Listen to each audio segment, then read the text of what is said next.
Georgia Radio. On your phone, in your home, everywhere you go. Got a special guest today. We're talking to the Kody Norris Show. Mary Rachel and Kody Norris join us now from a bluegrass festival down there near Florida. Thanks for coming on. I really appreciate it. Thank you so much. I certainly appreciate you having us. You guys have really just hit, and come on strong. I love the sound, and I love everything that you've been turning out.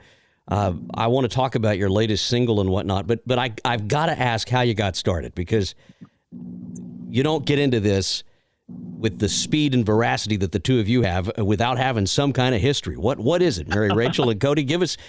Get to know us here, and we'll get to know you. Well, I actually I started playing music when I was only about 9 years old, and it's just I was just bit by the music bug very, very early on in life.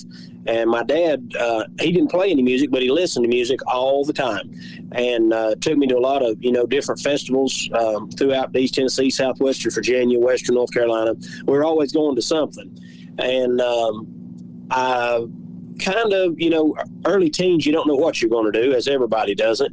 But once I kind of, got established and was able to start playing with some regional talent, and then even some national bands in my late teens, I thought, I've got to meet a lot of people and see a lot of things. I'm going to try this thing for a while. And here we are 14 years later, still after it, still doing it, still enjoying it. Isn't that funny? 14 years later, and folks still think of you as an up-and-comer. But, I mean, that's just the way the music business is when you talk about bluegrass and some of the titans of that industry. Mary Rachel, what drew you to the bluegrass scene? We went to festivals, kind of the same story as Kody. My parents took me to a festival, Jerusalem Ridge Bluegrass Festival in Rosine, Kentucky, home place of Bill Monroe. And that kind of sparked my interest a little bit more. I had been playing music maybe a couple of years before that, but it was all kind of classical and all that stuff. And when we went to this festival, it felt natural, and we got to know everybody there, and it just became a family reunion year after year. And from there, the rest is history, as far as, you just start learning more and going more places. I love it. And in your favorites, either of you have any favorites you'd care to mention that have really brought you this far? Anywhere that anybody will take the time out to stop and listen. That's our favorite place to play. And I hope it always is. Or my they're favorite really place enjoying it too. Yeah, especially when they're enjoying it, and given the fact that they could spend their money anywhere they want to, but when they choose to spend it at a Kody Norris show, we certainly enjoy that whole environment. That's for sure. And you take care of your folks. You have a rhythm guitar player that's been with you now for a number of years. And I'm just following you on social media there, and I love the fact that you reward loyalty and longevity within a band. I mean, talk to me about that. Where did you learn that?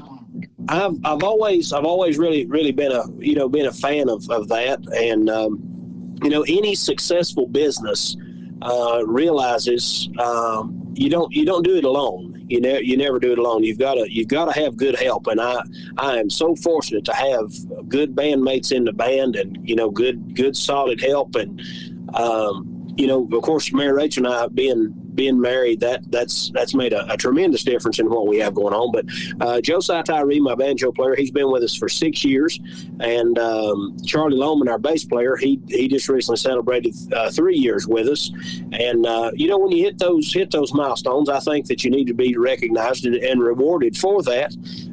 It's not easy, so it's certainly not easy. It's a hard, rough road sometimes, and especially Josiah. Josiah has been through a lot of ups and downs with the Kody Norris show, and really helped me breathe some new life back into my career, and very, very thankful for him especially. We get a lot of new artists that listen to Georgia radio and that send stuff in.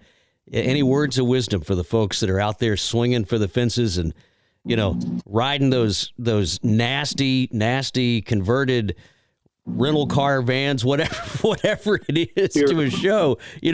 Give them some words of wisdom here, if you don't mind, both of you. Well, one thing, your dedication, that is something that's always, the ball's in your court, so you have to bounce it. Nobody's going to do it for you. And the one thing, once you start picking up speed, stay humble. Just be humble, be as meek as you can possibly be, and always be thankful. Don't forget who at the end of the day is really, really driving the bus. And because without the fans out here, you really don't have anything. So always try to treat them just a little bit better than you would ever want to be treated, and you'll be fine. I wanted to bring this up because all of our listeners know Alex Davis.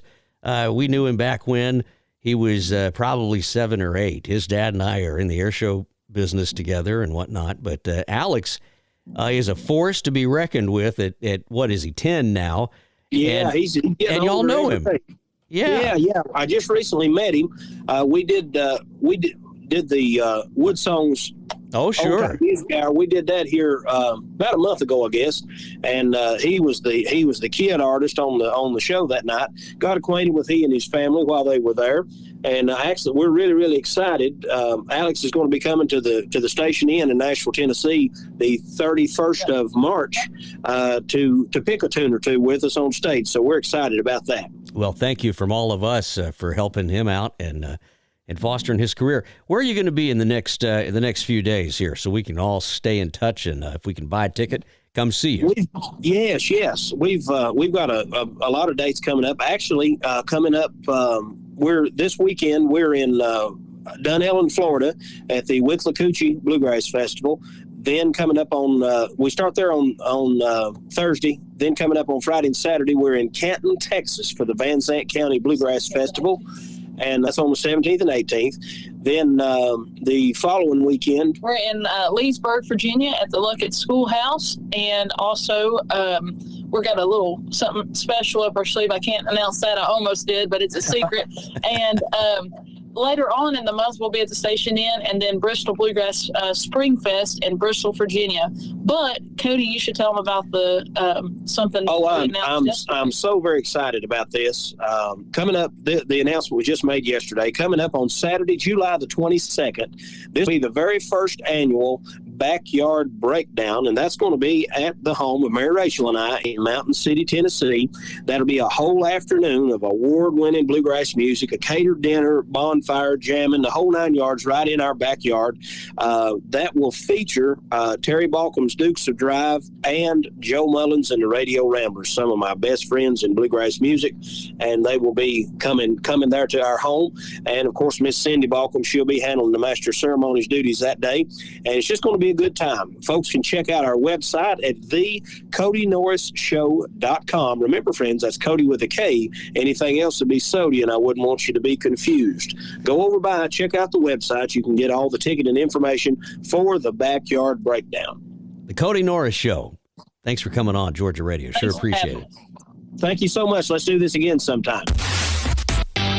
Georgia Radio, on your phone, in your home, everywhere you